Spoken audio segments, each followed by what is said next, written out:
ടോമിച്ചേട്ടന്റെ കടയിൽ വെച്ചിട്ടുണ്ട്. എല്ലാം പെട്ടിയിൽ വെച്ചിട്ടുണ്ട്.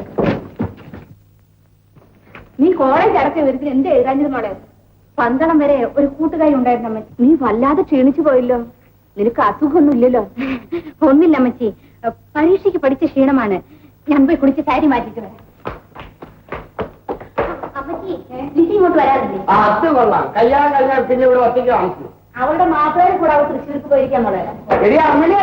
ഇങ്ങോട്ട് കെട്ടിയത് മോളെ കൊച്ചു വന്നോ? ന്റെ വരവാ. എന്നാ ഇത് വേഗം കൊണ്ടുപോകും. ഞാനേ ആ തൊമ്മിച്ചേട്ടന്റെ കടയിൽ പോയിട്ട് ബാക്കിയുള്ളത് എടുത്തോണ്ട്.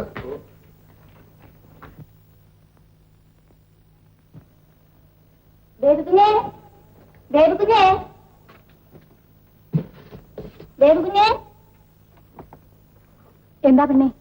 എന്റെ കുഞ്ഞങ്ങ് ഉടഞ്ഞു പോയല്ലോ.